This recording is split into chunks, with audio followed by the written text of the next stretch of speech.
A gente já começa falando sobre gravidez na pandemia. Vamos entender como fica o pré-natal, os cuidados adicionais para as mamães, para os bebês, como amamentar sem risco. Também é importante reforçar os cuidados que toda família precisa ter para que todos fiquem em segurança. E para conversar com a gente, eu recebo via Skype a ginecologista e obstetra Carolina Cursi.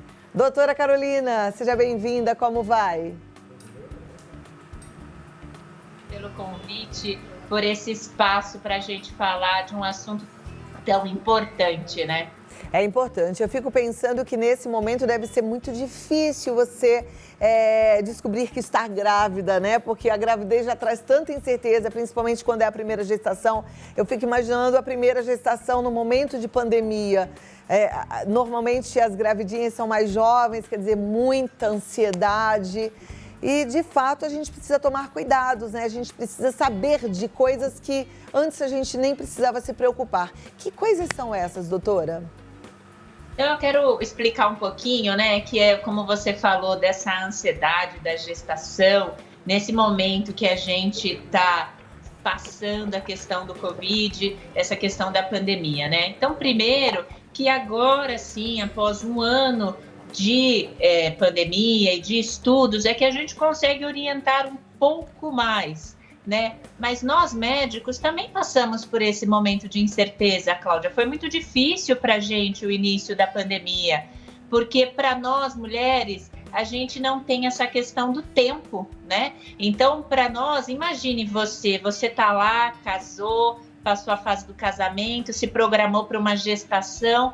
E aí vem uma doença que a gente está aprendendo, na verdade, ainda tudo que está acontecendo, né? A gente não tem estudos, uma medicina baseada em evidência a longo prazo, então a gente vai juntando relatos, né? O que aconteceu em tal país, em outro país, e aí a gente vai tentando montar estatística, né? Mas imagina as mulheres que se viram durante essa pandemia e aí falaram assim, vou ter que postergar o sonho da maternidade, né? E a gente sabe que mulher não tem esse tempo de ficar postergando, a gente sabe que acima dos 35 anos tem todos os riscos de postergar uma gestação, né? Então a gente passou por todos esses tipos de acolhimento, né? E a gente precisou explicar para essas mulheres, aquelas que engravidaram, os excessos, vamos redobrar, triplicar o cuidado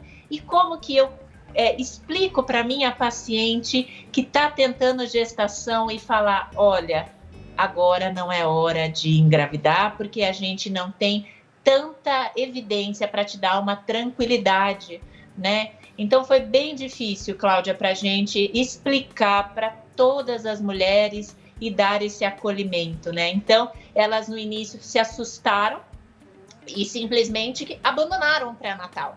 A gente passou no início da pandemia um abandono de pré-natal, de tanto medo delas saírem de casa, delas se contaminarem.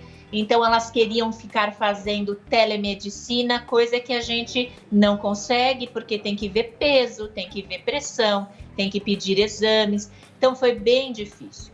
Só que aí vieram as sociedades brasileiras de ginecologia, de obstetrícia, cada regional de cada estado, e aí foi dando todas as orientações, que pré-natal não pode parar, que pré-natal não pode ficar só na telemedicina.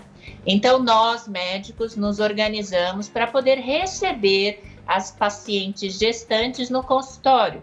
Então, a gente limitou o número de acompanhante, então só pode um acompanhante por gestante, né? A gente limitou a questão de horário, a gente limitou essa questão de não ter recepção.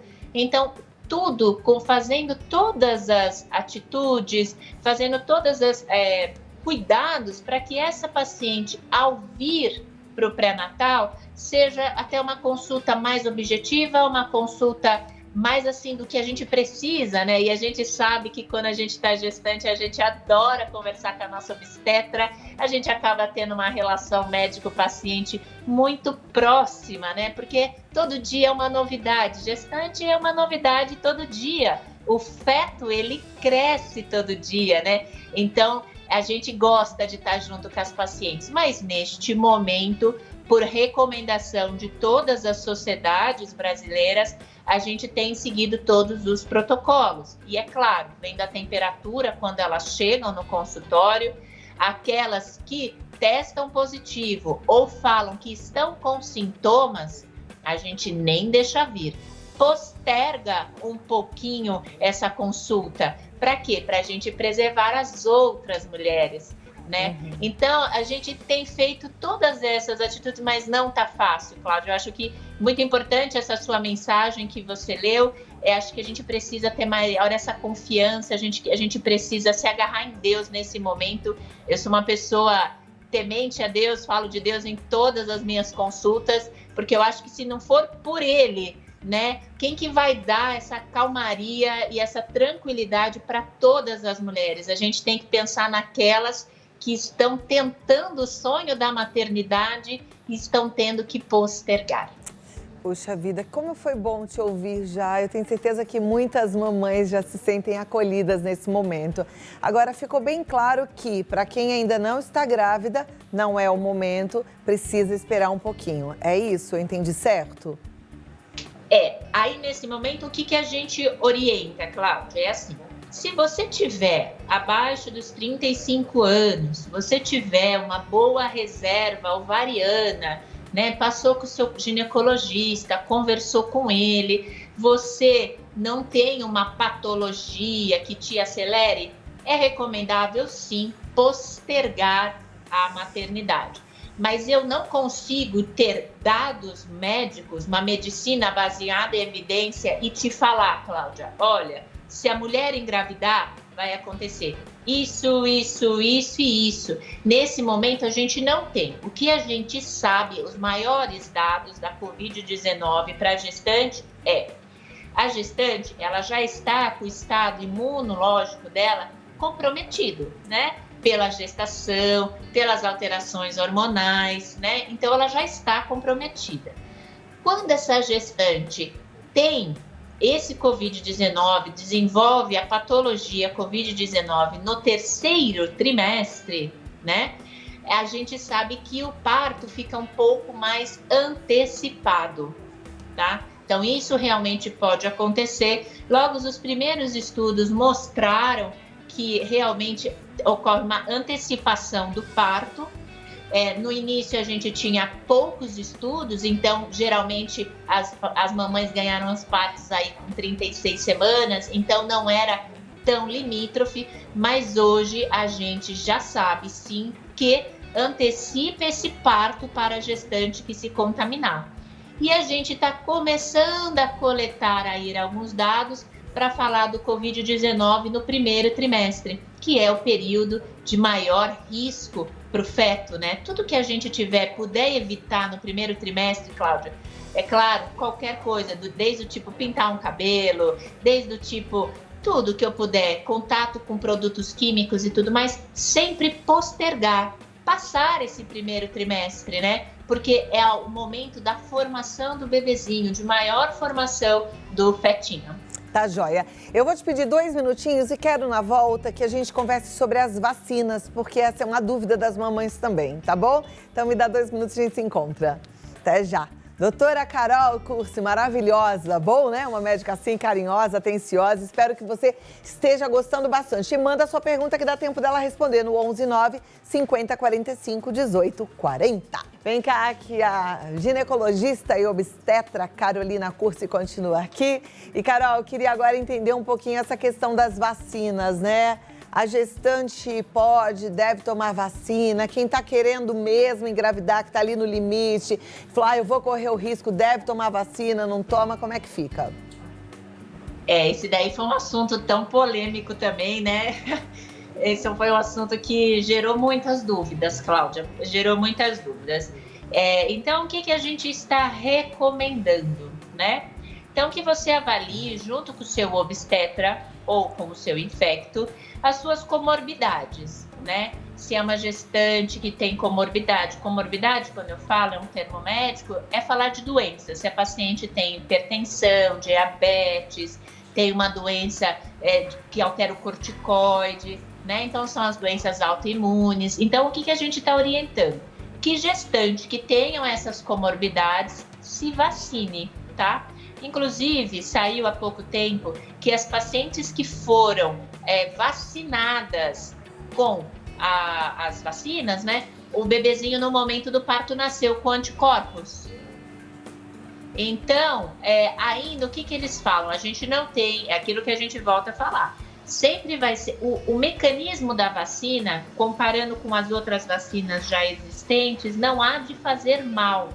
Mas a gente não tem ainda aquilo que eu te falei no início, uma evidência para te falar que não terá nenhum problema, entendeu? Então a gente usa, por quê? Porque ela está gestante, ela está com a imunidade comprometida, né? Então é isso que a gente tem de recomendação, e esperar para tomar do primeiro trimestre, evitar o primeiro trimestre da gestação, tá? Hoje mesmo eu faço muito das policiais militares de São Paulo, pré-natal, e saiu uma normativa que agora eles vão receber, né? Então, assim, como elas estão trabalhando, né? Elas são um grupo de risco, então realmente a gente está pedindo para as pacientes tomarem a vacina. Mas isso muito vai de conversar com cada obstetra, né? Então, cada gestante tem que ter aquele approach com o seu médico e discutir. E aí, doutor, vamos tomar? O que o senhor acha? O senhor acha que se eu fizer as medidas preventivas tá tudo bem ou vamos tomar? No caso da paciente que está tentando engravidar, o que é recomendado? Tomar a vacina, mas esperar de 30 a 60 dias para começar as tentativas. Isso é uma sugestão, também não tem um protocolo único, tá? Eu atendo as meninas da fisioterapia ali do pessoal da HC, então elas também estão tomando. Então a gente não tem um protocolo único. É aí que gera dúvida, né, Cláudia? E aí as mulheres ficam tão perdidas. Porque a partir do momento que eu tenho um protocolo único, a partir do momento que eu tenho essa medicina baseada em evidência, eu posso fazer para todo mundo. Mas, sim, já tive casos de pacientes que falaram para mim, doutor, eu não vou tomar, eu vou redobrar os cuidados, porque a gente está deixando todas as gestantes de home office, então a gente não é que a gente afasta do trabalho, né? A gente deixa todas de home office. Então tem gestantes, não vou mentir, né? Tem gestantes que falaram para mim, doutora, eu prefiro ficar em home office, continuar com a minha prevenção, e eu não tenho contato com ninguém, só com o meu marido, primeiro bebezinho, eu não quero tomar. Como é que eu vou obrigá-la, né? Entendo. Bom, e é realmente uma questão aí que deve ser levada muito em consideração, né? Porque a gente, como você disse, não tem evidência científica ainda por ser uma doença nova. De forma geral, um recado, então, para a família, para essa gestante. Quais são os cuidados que a gente precisa redobrar no caso da Covid-19? Eu acho que é o que eu falo, eu costumo explicar para as minhas pacientes. Descobriu que está gestante, a gente vira aquela gente no potinho, sabe? Aquele que era aqueles vidrinhos, gente no potinho. Lembro. A gente vira gente no potinho. Eu acho que tem que parar de sair de casa, tem que tentar ficar de home office, conversar com o seu patrão, com a sua patroa, e a família entender que neste momento a gente quer fazer chá de bebê, a gente quer fazer chá revelação, a gente entende, mas nesse momento a gente não tem como garantir que aquela pessoa que vai entrar na sua casa não está contaminada e ainda não desenvolveu sintomas. Eu acho que as viagens podem esperar, fica dentro de casa, né? Vamos aguardar passar tudo isso. Se você conseguir, tome a vacina, converse com o seu obstetra, mas eu acho que a gente precisa fazer uma força-tarefa. Eu sei que elas ficam muito tristes, Cláudia, isso é importante. No parto, os familiares dos hospitais não estão liberando a entrada. Faz videochamada, chama no WhatsApp, né? Faz de alguma maneira para a família conhecer. Mas respeita, né? Ela tá com a imunidade comprometida, vamos cuidar. Eu falo que as minhas gestantes é gestante no potinho. Deixa ela lá quietinha. Quando sair tudo isso, pode ser que amanhã publiquem a medicina baseada em evidência e aí eu te mando uma mensagem, Cláudia, eu vou precisar falar de novo porque agora a gente tem dados.